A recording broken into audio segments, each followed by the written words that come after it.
My name is Jieli, and I'm 48 years old. I joined the church in 2000, and I was arrested in Dehui City in 2003. The CCP police tortured me cruelly during the interrogation. On the day of my arrest, I paged a sister and waited for her call in a supermarket where there were public payphones. Two plainclothes officers suddenly appeared and pushed me into a car. They took me to a local hotel to interrogate me. During the interrogation, the police told me that my phone call to that sister was monitored, and so I was located by them. Prior to my arrest, they had already arrested more than 40 believers. It was not until then did I know that people's phone calls were monitored in China, and we didn't have any privacy in this country.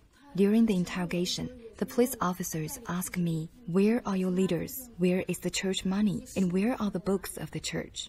More than a dozen police officers participated in this interrogation. They kicked and punched me for a while. Seeing that I kept silent, they twisted one of my arms behind my back and pulled the other behind my shoulder, then tightly cuffed my hands together. After that, they started to force cold water into my mouth. The weather was really cold, and soon I got soaked in cold water. I kept trembling and grinding my teeth, seeing that I couldn't open my mouth. They used the cuff to knock my teeth, and my two front teeth were almost knocked off. Because I still kept silent, they put a black plastic bag over my head. I was suffocating. It was even more painful than death.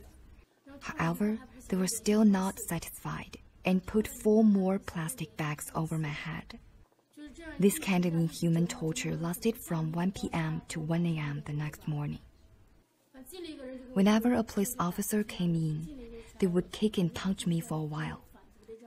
Later, after they got tired from beating me up, they decided to interrogate me the next day. In the next morning, the police officers kept asking me the same questions. I still didn't confess anything.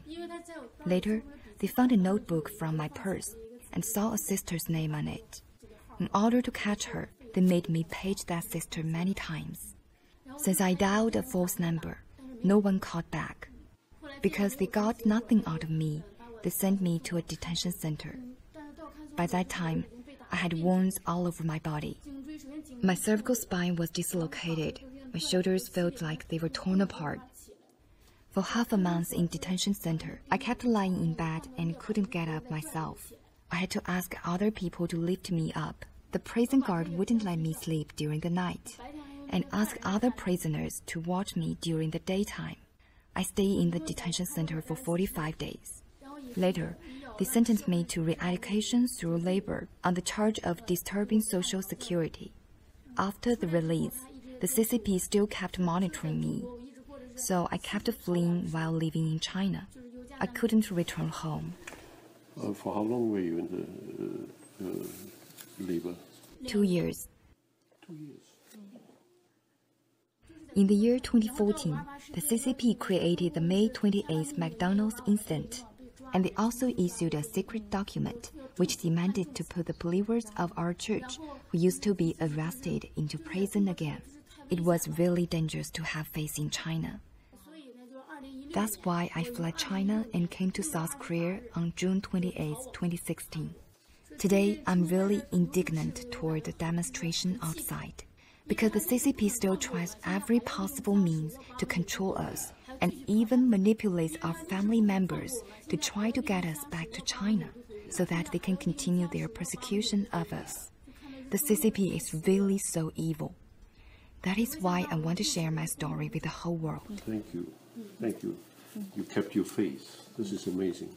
Thank God. Very strong woman. Thank you for your story. And your story can be told also? Yes. Yes. Huh? Yes. Yeah. Thank you.